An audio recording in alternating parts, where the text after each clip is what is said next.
През средновековието твърдината Перник се превръща в непревземаема крепост и резиденция на славния кракра Пернишки.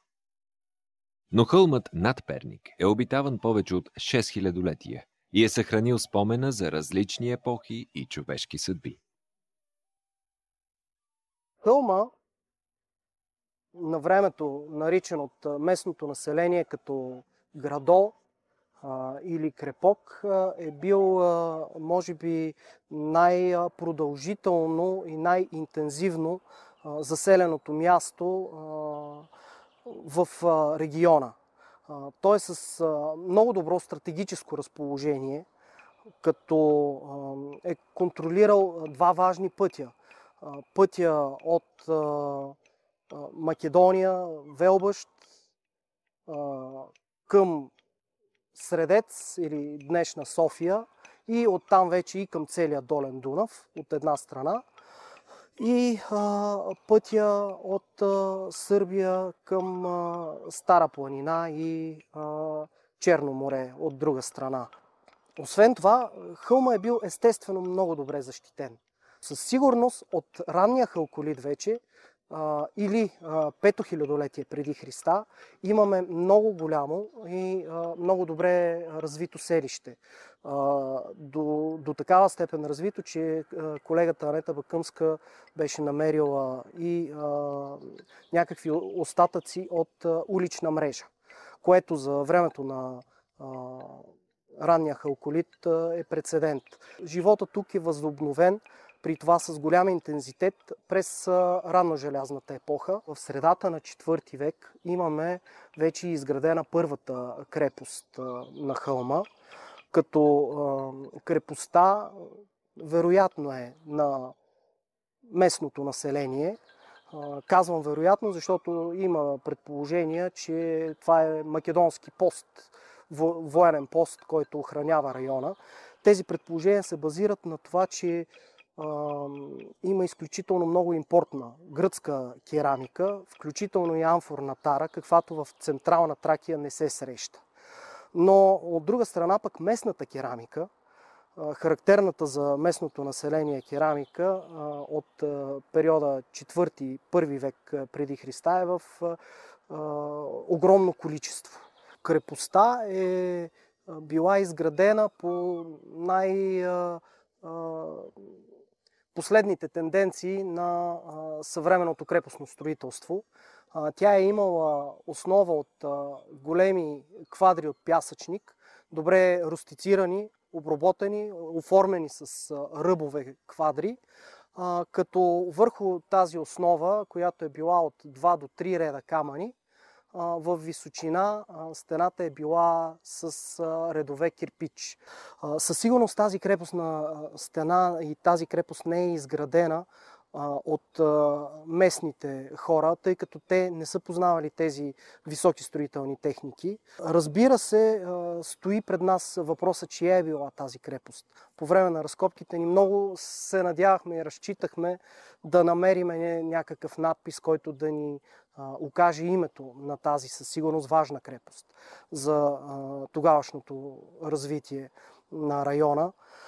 Но, за съжаление, такъв не намерихме. Тази крепост си остана безименна. Знаем обаче от историческите извори за вожда на агрияните Лангар. Тук района със сигурност е бил обитаван от това тракийско племе.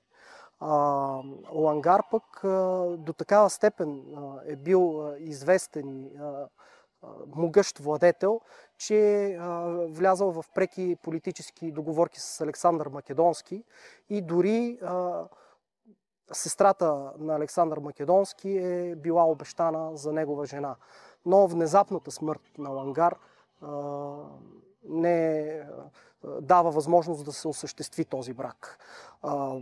Малко след това, някъде, може би в края на 4 век, със сигурност след 320 година, имаме следи от разрушаване на този кирпич в височина и поправки на крепостната стена, вече очевидно от местни майстори с едни неправилни ломени камъни и неправилни редове, така да се каже, определено местен градеж. Има ново силно възраждане на популярността на мястото за обитание през римската епоха, 3-4 век вече след Христа. След това през късната античност, през 5-6 век, хълма е бил изключително интензивно обитаван. Сега традиционно исторически се навръзват създаването на средновековната крепост Перник с времето на Крум или на Омуртаг. В последно време професор Пламен Павлов гледах, че застъпва тезата, че живота тук е продължил и крепостта е била изградена по времето на Омуртаг. Но честно казано, като археологически данни, ние нямаме такива свидетелства. Със сигурност материалите, които имаме, са от началото на 10 век.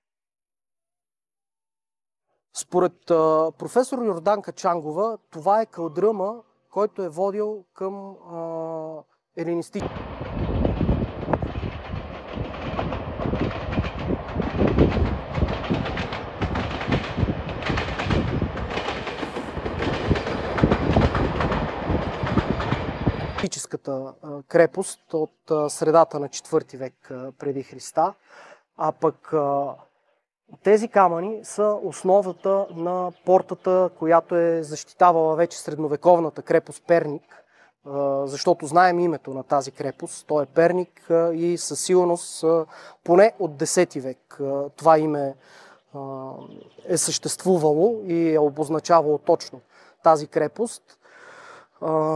Като са добре видими следите, очевидно продължително време е ползвана тази порта, добре видими са следите от каруците, които са преминавали навътре и навън в крепостните стени.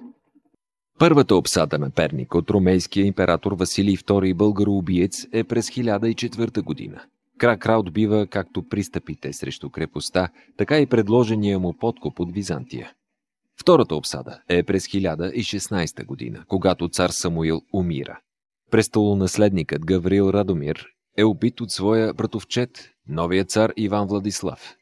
Обсадата е ръководена лично от Василевса и продължава 88 дни.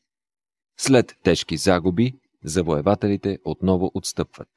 Едва след гибелта на последния владетел на Първото българско царство през 1018 година, Кракра, заедно с подвластните си 35 града, приема ромейското господство и е провъзгласен за патриций. Точно срещу крепостта от другата страна на река Струма се намира местността Кървавото. Чисто стратегически това е най-високият хълм в района и е твърде вероятно лагера на войските на Василий II българоубиец да е бил разположен именно там.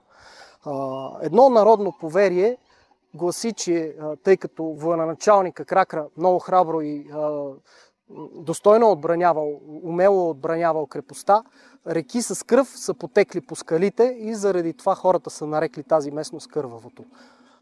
Лично според мен обаче е по-вероятно другото обяснение, тъй като скалата е с високо съдържание на желязо и самата глина е също червеникава от желязото.